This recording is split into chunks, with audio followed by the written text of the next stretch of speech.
하나님의 말씀을 보도록 하겠습니다. 하나님께서 오늘 우리에게 주시는 말씀은 누가복음 5장 1절부터 11절까지 말씀입니다. 누가복음 5장 1절에서 11절까지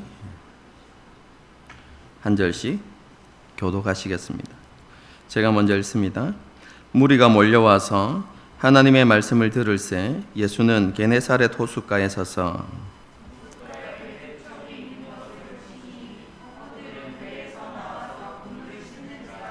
예수께서 한 배에 오르시니 그 배는 시몬의 배라. 육지에서 조금 떼기를 청하시고 앉으사 배에서 무리를 가르치시더니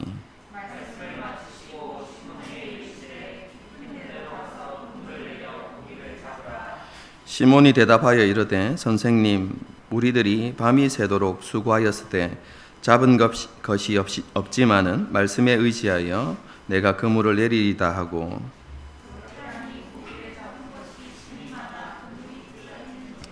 이에 다른 배에 있는 동무들에게 손짓하여 와서 도와달라 하니 그들이 와서 두 배의 체험에 잠기게 되었더라.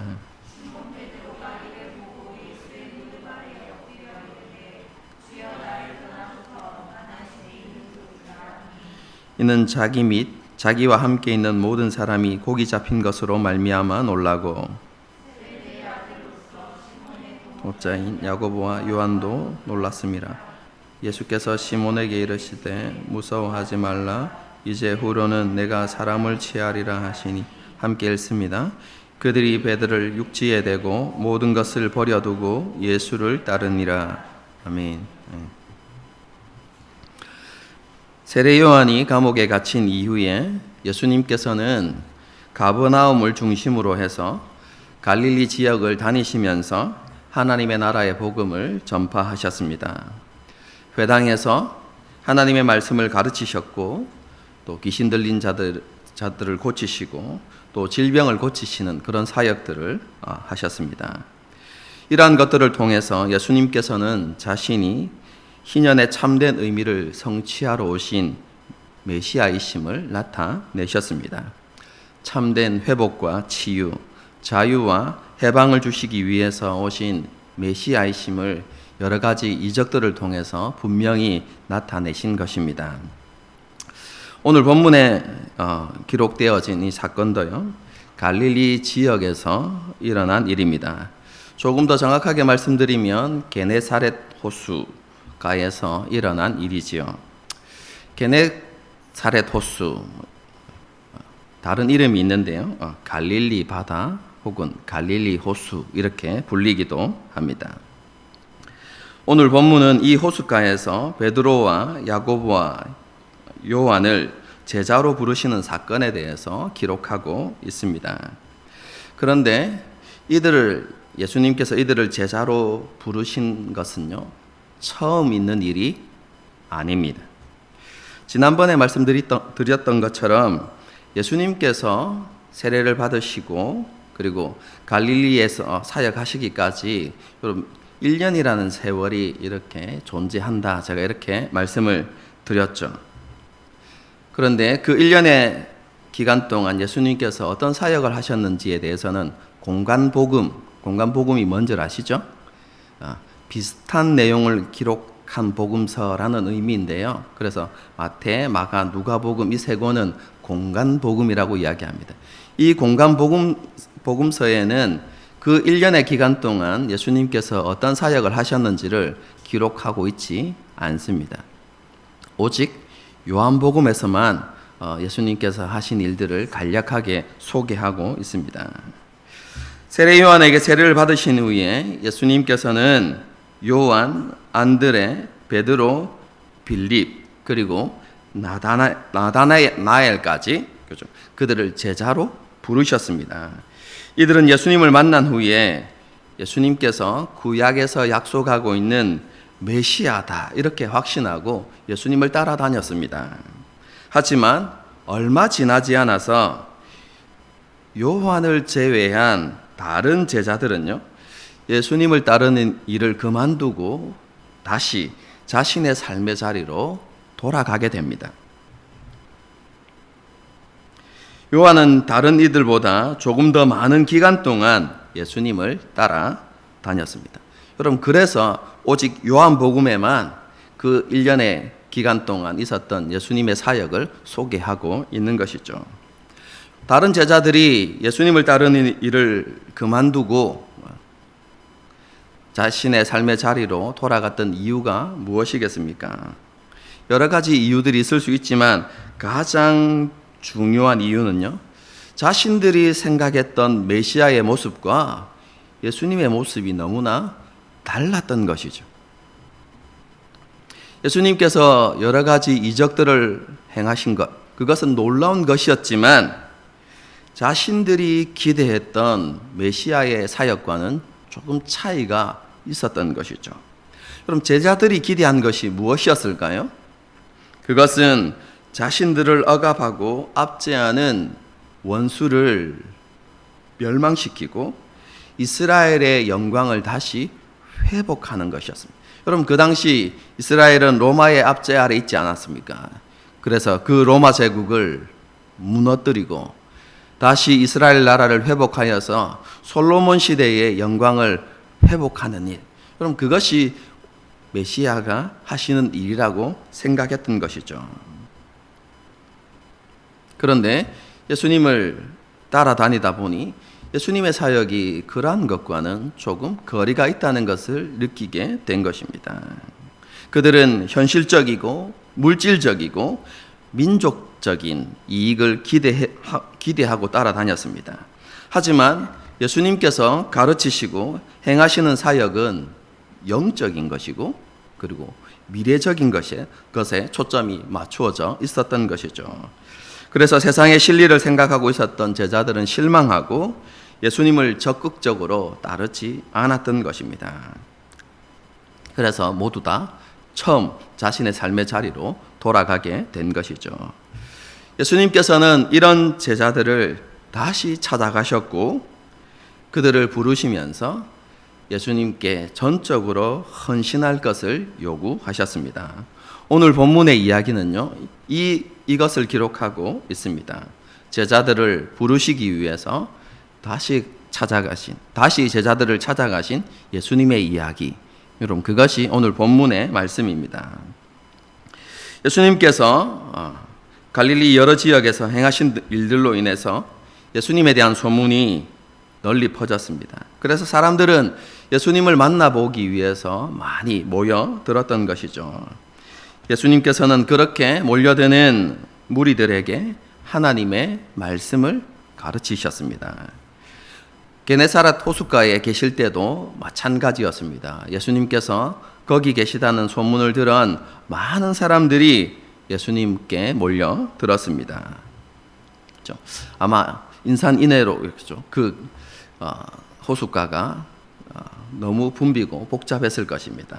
그리고 그때 어부들은 옆에서 그물을 싣고 있었습니다. 예수님께서는 한 배를 선택하시고, 그렇죠? 그 배가 시몬의 배입니다. 배를 물에 띄우기를 청하시고 거기 앉으셔서 무리들을 가르치셨습니다. 그리고 우리가 알고 있는 대로 말씀을 마치시고 베드로에게 깊은 데로 가서 그물을 내려 고기를 잡으라고 그렇게 말씀하셨습니다. 예수님의 이 말씀은요, 굉장히 단순한 요청처럼 보입니다. 하지만 그 당시 상황으로 보게 되어지면 이 말씀은 쉽게 순종할 수 있는 그런 말씀이 아니었습니다. 왜 그럴까요? 우리가 익히 알고 있는 대로, 그렇죠? 베드로는, 그렇죠? 게네사렛 호수에서 잔뼈가 굵은 어부입니다. 그에 비하면 예수님은 물고기 잡는 일에, 그렇죠? 문외한이다 이렇게 말할 수도 있죠. 예수님의 직업이 무엇이었습니까? 공생의 사역을 시작하시기 전까지 아버지의 가업을 이어받은 목수입니다.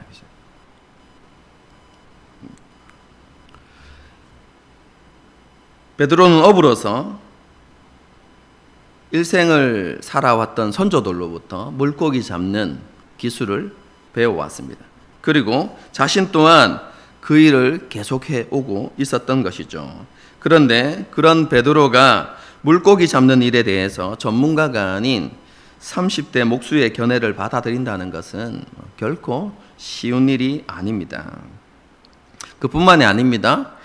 예수님께서 지금 던지라고 하는 그물은 초망이 아닙니다. 여러분, 그 당시 사용했던 그물은요, 어부들이 사용했던 그물은 크게 두 가지인데요. 하나는 초망입니다. 이 초망은 무엇이냐면 혼자서도 사용할 수 있는 그물입니다. 그물을 이렇게 물속에 넣어놓고 고기가 그 위로 지나가면 그물을 들어 올려서 잡는, 고기를 잡는 그럼 작은 그물 초망입니다. 그 초망 말고요, 수십 미터가 되는 큰 어망이 있습니다. 이것은 주로 밤에 사용하는 것입니다. 어부들이 함께 깊은 바다로 가서 그 큰 그물을 내려놓는 것이죠. 그리고 일정 시간이 지나면 그 그물을 함께 끌어올려서 고기를 잡는 것입니다. 굉장히 큰 그물입니다. 그런데 예수님께서 지금 말씀하시는 그물은요, 초망이 아니라 수십 미터가 되는 그 큰 그물을, 그죠? 깊은 바다에 가서 내리라고 말씀하시는 것이죠. 여러분, 이 그물은 어떻게 사용한다고요? 함께 가서 그물을 내려두고, 그리고 시간이 지나서 물고기가 그곳에 갇히면 함께 끌어올리는 것입니다. 여러분, 그런데 지금 예수님께서 그런 시간들을 말씀하시는 게 아닙니다. 그물을 내려서 조금 있다가 건져라가 아니라 던지고 건져 올리라고 말씀하고 있는 것이죠. 여러분, 어부들의 상식으로는 전혀 맞지 않는 것이었습니다. 그뿐만 아니라 지금 어부들의 마음 상태를 한번 생각해 보십시오. 그렇죠? 그물을 던져 놓았다가 지난 밤에 밤새도록 그 그물을 끌어올렸습니다. 그런데 한 마리도 잡지 못했습니다. 그렇죠? 실망했겠죠? 하지만 다음을 기약하면서 그 그물을 끌고 와서 그것을 다 씻고 정리해 둔 상태입니다. 아마 예수님께서 말씀을 마치실 그쯤에는 그물을 씻는 작업이 다 끝이 났을 것입니다. 여러분, 제가 그물을 치고 내리는 일에 그것을 잘 모르기 때문에 어떠한지는 모르겠지만 어쨌든 그 그물을 정리하는 것만도 쉬운 일은 아니었을 것입니다. 그런데 예수님께서 지금 그 그물을 다시 내리라고 말씀하고 있는 것이죠. 그물을 내리는 일만도 많은 시간이 걸리는 그 일을, 그죠? 한숨도 자지 못했던 그들에게 하라고 지금 예수님께서 말씀하고 있는 것이죠. 그리고 밤에, 그죠? 사용하는 그 그물을 해가 중천에 떠 있는 한낮에 지금 그렇게 하라고 말씀하고 있는 것입니다. 여러분, 상식적으로 보게 되어지면 이 말씀은 순종하기에 적합한 말씀이 아닌 것처럼 보입니다. 쉽게 순종할 수 있는 내용이 아닌 것이죠. 그런데도 놀랍게 베드로는 즉시 순종했고, 그리고 모든 사람이 놀랄 만큼 많은 물고기가 잡히게 되었습니다. 예수님께서 어떻게 그토록 많은 물고기를 잡을 수 있게 하셨는가? 알 수는 없습니다. 그렇죠? 예수님께서 어디에 물고기가 몰려 있는지 정확하게 아셨다거나, 혹은 그물을 던질 때에 물고기들을 명하셔서 그 그물 안으로 들어가라고 이렇게 명령하셨을 수도 있습니다. 그런데 어떻게 하셨는지는 우리는 알 길이 없습니다.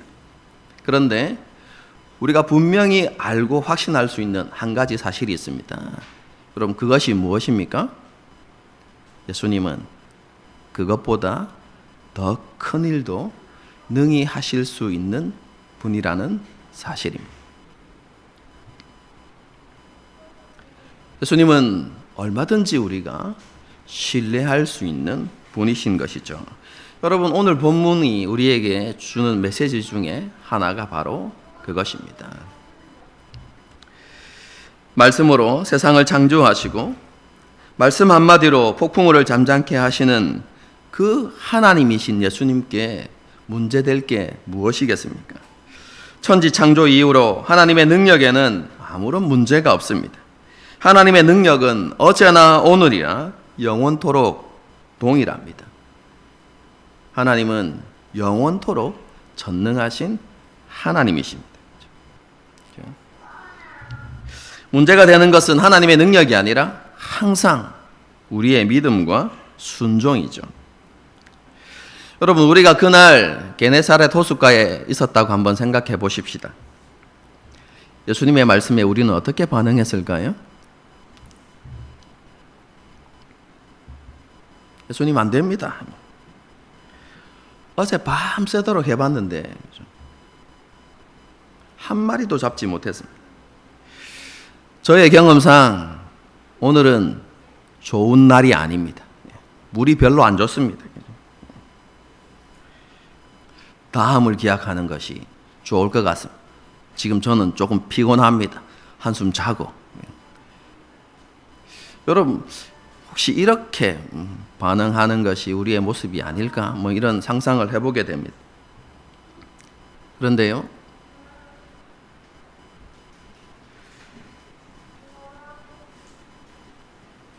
오늘날에도 우리는 그와 같은 모습으로 삶을 살아가는 경우들이 많은 것 같습니다. 하나님의 말씀이 아니라 여전히 우리의 지식과 경험을 더 중요하게 여기고 그것을 고집하며 살아갈 때가 많은 것 같습니다. 이것이 우리가 하나님의 크신 능력을 경험하지 못하는 이유 중에 하나가 아닐까, 이런 생각을 해보게 됩니다. 우리의 지식과 경험으로 하나님의 능력을 제한하기 때문에 그렇습니다. 오해는 하지 마십시오. 우리의 지식과 경험이 필요 없다, 중요하지 않다, 제가 그것을 말하려고 하는 것이 아닙니다.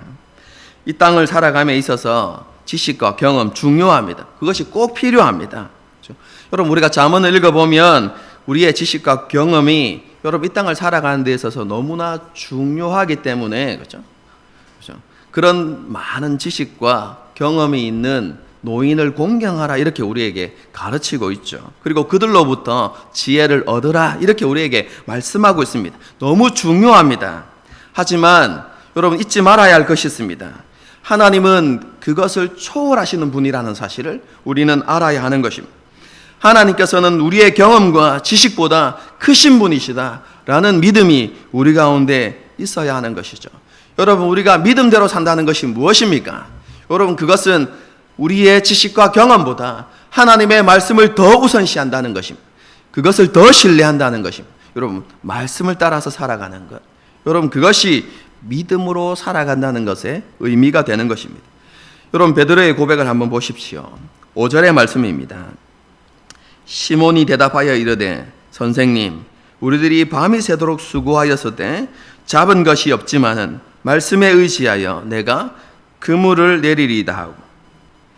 말씀에 의지하여, 여러분 이 표현을 조금 더 정확하게 여러분 해석하면 당신께서 그렇게 말씀하시니입니다. 베드로의 대답은 이런 것입니다. 나의 경험은 이렇게 말하고 나의 지식은 이렇게 하는 것이 옳다고 이야기하고 있지만 주님께서 지금 그렇게 말씀하시니 순종하겠습니다, 이런 의미입니다. 내 경험과 지식으로는 동의할 수 없지만 주님께서 그렇게 말씀하신다면 순종하겠습니다. 여러분, 이 고백이 베드로의 고백인 것입니다. 여러분, 구약의 사건들을 한번 생각해 보십시오. 홍해가 갈라진 것이 경험에 의한 것입니까? 반석에서 물이 나온 것이 지식으로 말미암은 것입니까? 광야에서 이스라엘 백성들의 모습을 한번 생각해 보십시오. 원망과 불평과 불순종으로 가득했던 그 이스라엘 백성들, 무엇이 문제입니까? 하나님이 아닌 자신의 지식과 경험을 더 의지했기 때문에 그런 결과가 나온 것입니다. 그래서 자신의 지식과 경험을 가지고 하나님을 시험하고 의심했던 것이죠.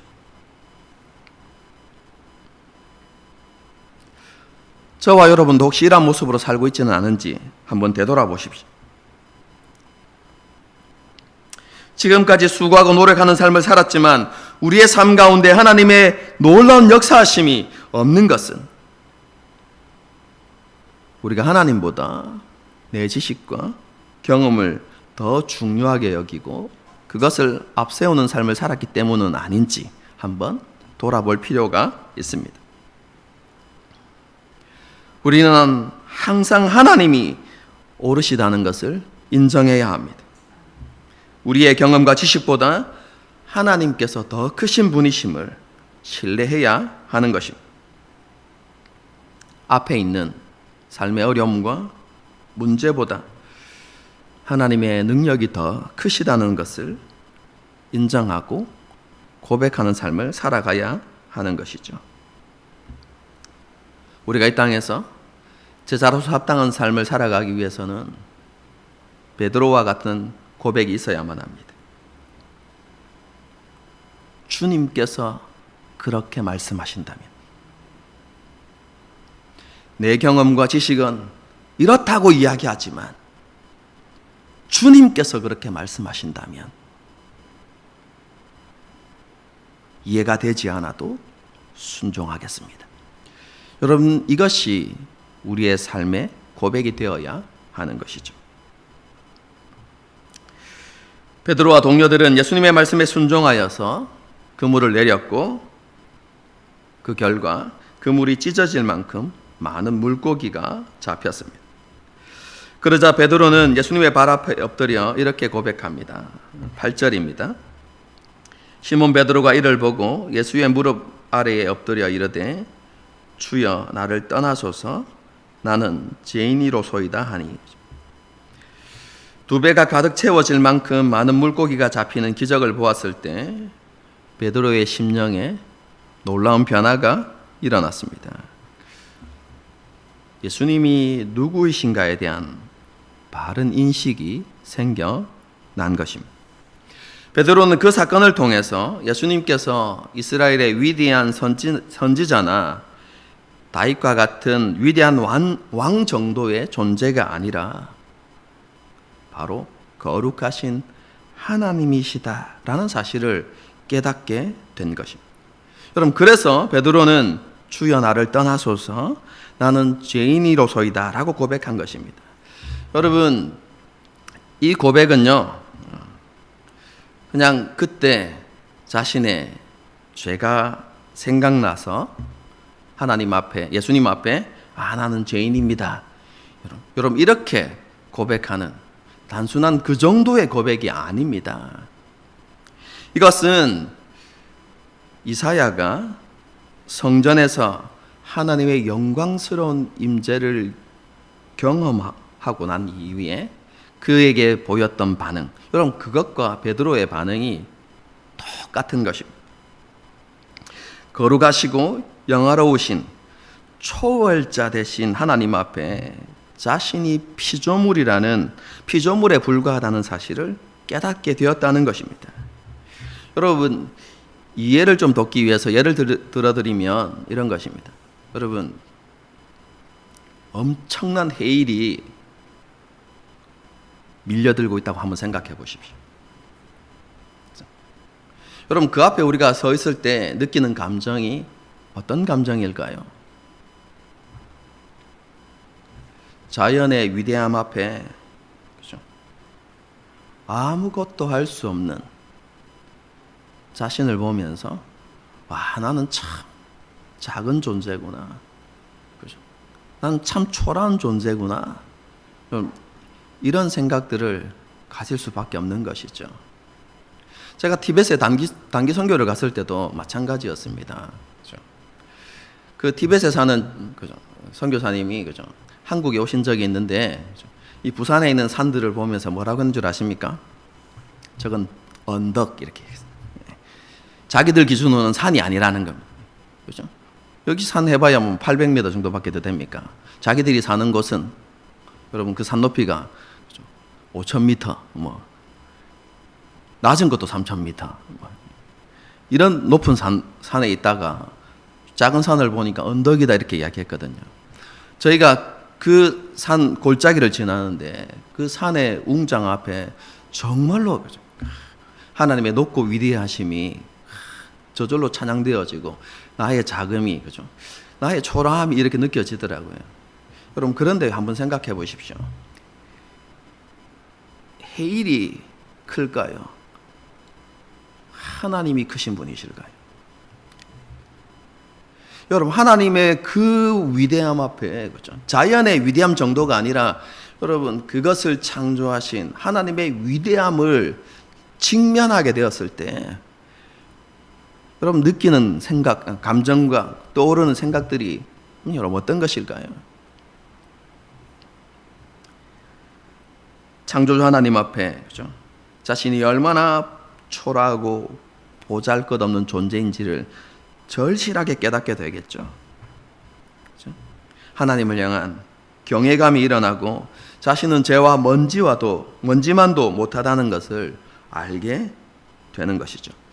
하나님 앞에, 그죠? 그래서 지금까지 자신이 자랑하던 모든 것이 아무것도 아니라는 것, 심지어는 자기의가, 그죠? 여러분, 자기의가 하나님 앞에 누더기와 같다는 것을 알게 되는 것이죠. 그래서 베드로는 자신의 무가치함을 고백하면서, 주님, 저는 하나님이신 당신께서 가까이 할 수 있는 존재가 아닙니다, 이렇게 고백한 것입니다. 주님, 나를 떠나십시오. 나는 더러우니까 그냥 죄인입니다, 이렇게 이야기한 게, 이 정도 수준으로 이야기한 것이 아니라 그 거룩하신 하나님 앞에 나는 정말로 초라하고 보잘것없는 먼지와 같은 존재입니다. 당신이 가까이 할 수 있는 그런 존재가 아닙니다. 지금 주님에 대한 경외함으로, 두렵고 떨림으로 그 앞에 서 있는 것이죠.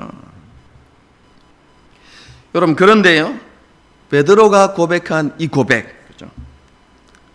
예수님에 대해서 가진 그 마음과 태도가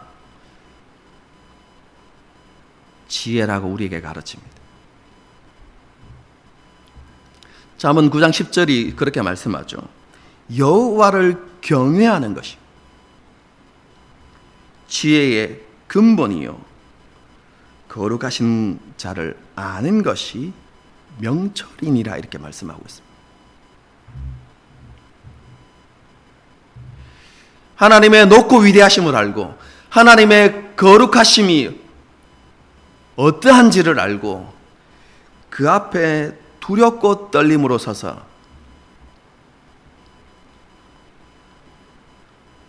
주님 앞에서 순종의 삶을 살고자 하는 것, 그리고 그렇게 살아가는 것, 여러분, 그것이 지혜라는 것입니다. 그리고 잠언의 가르침은 이러한 주님을 경외함은 반드시 하나의 결과를 만들어낸다고 이렇게 이야기하는데요, 그게 무엇이냐면 악을 멀리한다는 것입니다. 하나님을 경외하는 사람은 하나님께서 죄를 싫어하시는 것만큼 죄를 경멸하고 죄를 미워하고 죄를 멀리하는 삶을 살아가게 된다는 것입니다. 여러분, 그것이 우리가 하나님을 경외하는 증거다라고 성경이 우리에게 가르치고 있습니다.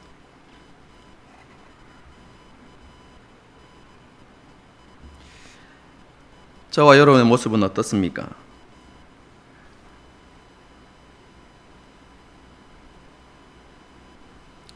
하나님을 경외하는 삶을 살아가고 있습니까? 우리의 삶 가운데 하나님을 경외한다는 증거들이 우리 가운데 있습니까?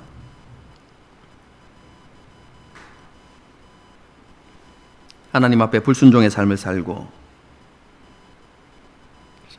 하나님께서 원치 않는 삶을 살아가면서도, 그렇죠? 그것을 혹시 애통해 하지 않는 그런 모습은 아닌지, 그렇죠? 우리 자신들을 돌아볼 필요가 있습니다. 우리는 우리의 생각과 말과 모든 행동을 하나님께서 불꽃 같은 눈으로 살피시고 계시다는 것을 인정하면서요, 우리 믿음의 선조들이 외쳤던 코람데오, 하나님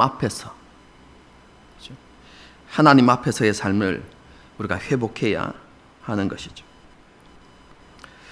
오늘날 많은 그리스도인들이 하나님을 경외하는 마음을 상실해 가고 있는 것 같습니다. 출애굽한 이후에 가나안에 정착한 이스라엘 백성들처럼 그의 마음이 점점 교만해지고 그 목이 굳어져 가는 것 같습니다.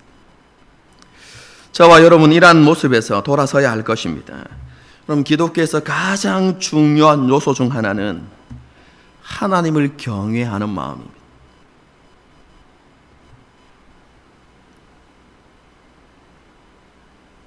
우리 안에 이런 마음이 식어가고 있다면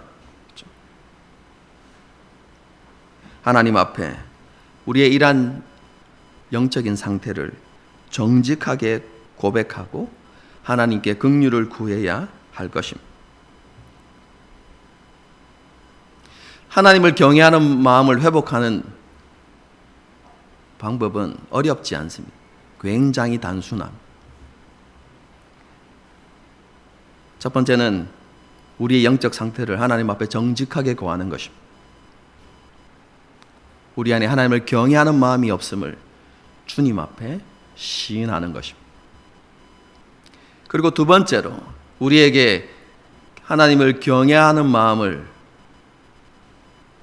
주시도록 하나님 앞에 간구하는 것입니다. 지속적으로. 여기에서 끝이 나면 안 됩니다. 마지막 세 번째는 죄악을 멀리하는 삶을 살기 위해서 노력하는 것입니다. 여러분, 죄를 먹고 마시며 살아가면, 여러분 그렇게 살아가는 것을 당연하게 여기면 우리 안에 주님을 경외하는 마음이 결코 회복될 수 없습니다. 시인하고 간구하고 그리고 하나님을 경외하는 마음을 죄를 미워하는 삶의 모습으로 실천하려고 할 때 하나님의 은혜가 우리 가운데 임하여서 우리 가운데 식어져 가던 그 마음들이 회복되어지는 것입니다. 베드로는 그런 주님을 경외하는 마음으로 신앙을 고백했고 그 앞에 두려워 떨고 있었습니다. 그런 베드로에게 예수님께서 두려워하지 말라고 말씀하시죠. 그리고 이제 후로는 내가 사람을 취할 것이다 라고 말씀해 주셨습니다. 여기에서 내가 사람을 취하리라, 이 표현은요, 다른 복음서에 보게 되어지면 사람을 낚는 어부가 되게 할 것이다 라는 표현과 똑같은 의미입니다.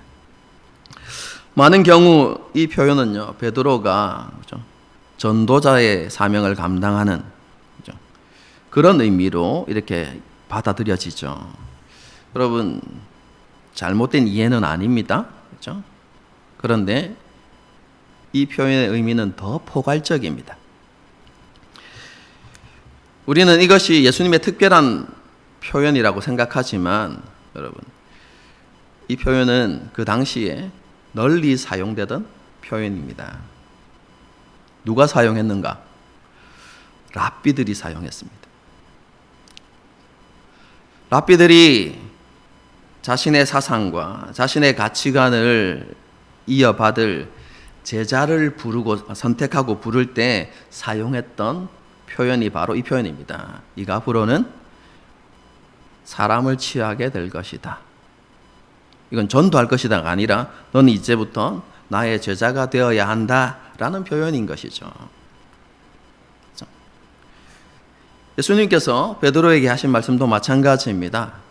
지금까지는 이제 네가 원하는 대로 살았지만 이제부터 너는 나의 제자가 되어서 나의 사상과 가치관을 이어받고 또 내가 원하는 일을 위하여서 헌신하는 사람이 되어야 할 것이다 라고 말씀하시면서 그 예수님의 부르심 앞에 전적인 헌신을 지금 베드로에게 예수님께서 요구하신 것입니다. 이러한 부르심 앞에 베드로와 그리고 함께 있었던 야고보와 요한은 조금도 주저함 없이 순종했습니다. 11절의 말씀입니다. 그들이 배를 육지에 대고 모든 것을 버려두고 예수를 따르니라. 베드로와 야고보와 요한은 예수님의 부르심 앞에 어떠한 것도 되돌아보지 않고 그리고 주저하지 않고 예수님의 부르심에 순종했습니다. 왜 그랬을까요? 앞에서 경험했던 베드로의 경험과 연관해서 생각해 보면 저는 굉장히 단순하다고 생각합니다. 거룩하신 하나님의 부르심, 여러분 그것은 가부를 논할 수 없는 것이죠.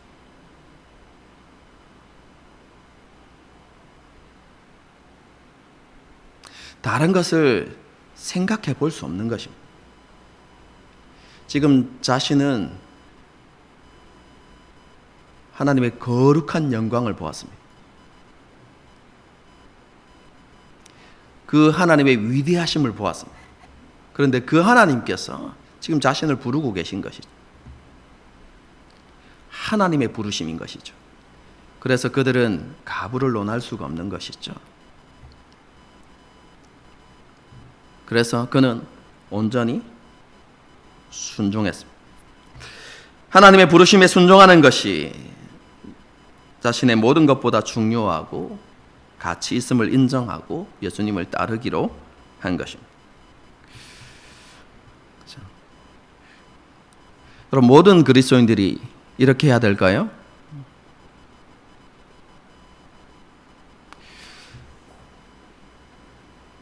제자 훈련을 하다 보면 우리 또한 제자들처럼 지금 베드로와 야고보와 요한처럼 모든 것을 버리고 예수님을 쫓아야 합니다. 이렇게 가르치는 경우들이 많이 있습니다. 그런데 제 개인적인 생각으로는 그렇지 않은 것 같습니다. 여러분, 이들의 부르심은요, 일반적인 경우와는 조금 다릅니다. 특별한 부르심이죠. 여러분, 이들은 지금 예수님께서 죽으시고 부활하신 이후에 예수님께서 계획하시고 예수님께서 기대하시고 소망하시는 바를 이루기 위한 사도로 여러분 특별한 직분으로 지금 부르고 계신 것이죠.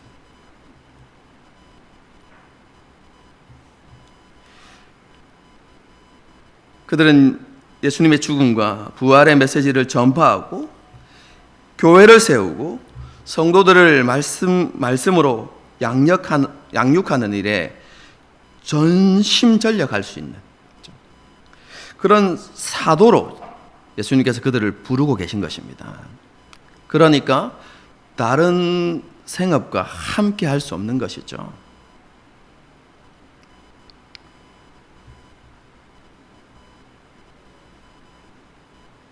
그렇기 때문에 그 부르심의 의미를 알았기 때문에 그들이 예수님의 부르심 앞에 모든 것을 버리고 예수님을 쫓았던 것이죠. 여러분 그 외의 제자들은 다릅니다. 어떤 삶을 살았을까요? 예수님을 따르는 제자이긴 하지만 자신의 생업에 종사하면서 자신의 삶의 자리에서 예수님의 가르침을 실천하면서 살아가는 것이죠. 여러분 그것이 제자의 삶이기도 합니다. 여러분 틀린 게 아닙니다, 여러분. 모든 그리스도인이 오늘 본문의 제자들처럼 모든 것을 버리고 예수님의 사역에만 헌신할 수는 없습니다. 그것은요, 특별한 부르심이 있는 오늘날로 이야기하면 전임 사역자로 불러주신 그런 사람들에게 해당되어지는 것이죠. 하지만 우리가 제자들처럼 모든 것을 버리고 할 수는 없지만, 그죠? 오늘 본문이 우리에게 가르치고 있는 신앙적인 원리, 삶의 원리는 우리가 깨닫고 그것을 우리 가운데 적용할 수 있어야만 합니다. 여러분, 오늘 본문에서 제자들에게 일어났던 것 중에 하나는 가치의 변화입니다.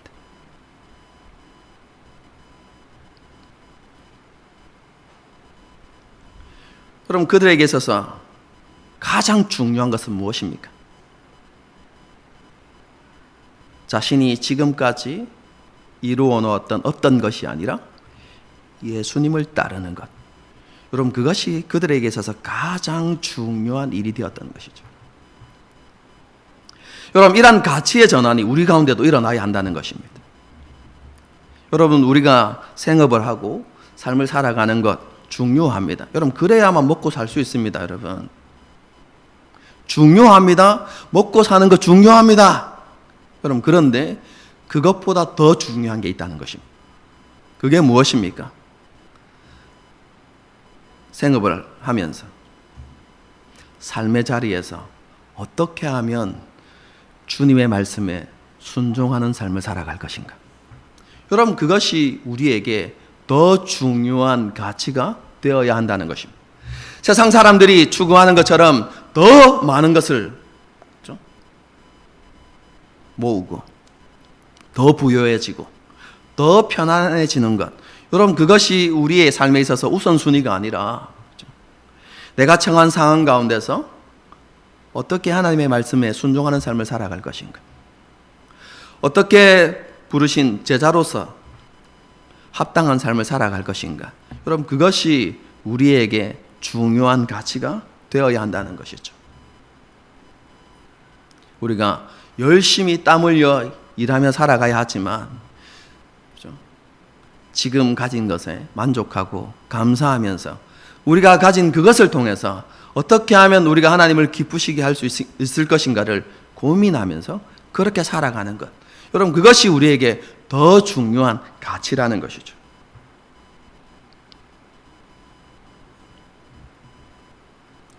자기의 유익을 위해서, 자신의 필요 때문에 예수님을 찾고 따르는 것이 아니라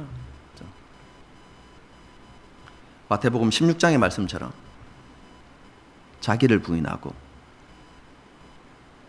자기 십자가를 지고 삶에서 예수님을 따르고 말씀에 순종하는 것, 그럼 그것이 우리에게 가장 중요한 것이 되어야 한다는 것입니다. 사랑하는 성도 여러분,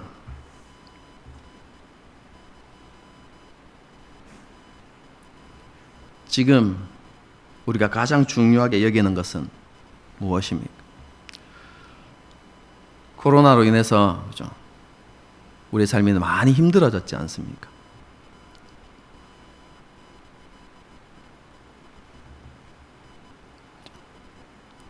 이런 힘들고 어려운 삶 속에서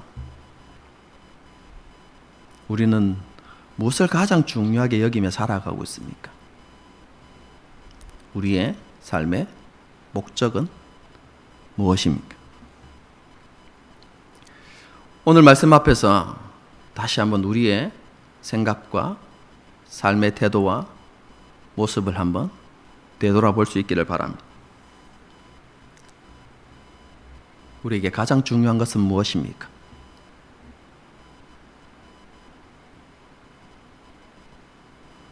우리의 삶의 목적은 무엇입니까?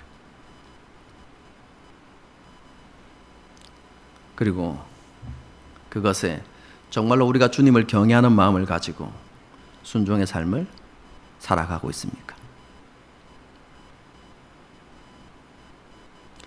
제가 여러분의 결론을 내리지 않겠습니다. 오늘 말씀을 생각하시면서 이 질문 앞에 스스로 답을 내려보시기 바랍니다.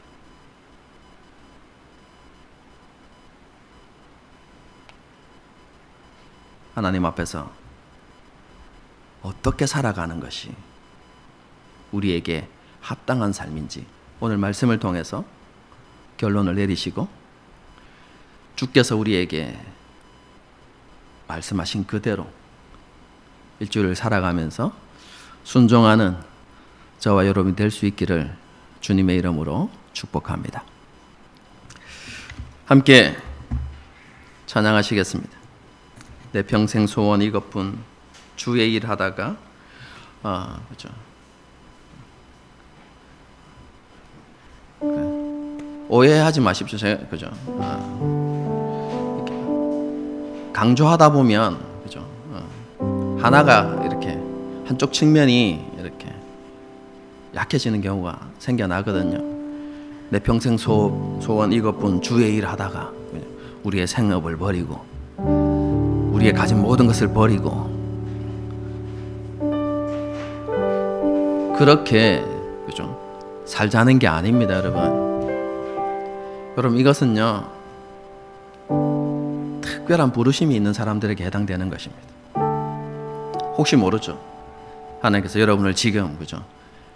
지금에 늦었다고 우리는 늦었다고 생각할 수도 있지만 하나님께서 지금 오셔서 우리를 선교사로 아니면 전임 사역자로 부르신다면 그죠? 그렇게 고백해야 되겠지만 그런 것은 아니잖아요, 그렇죠? 그렇죠?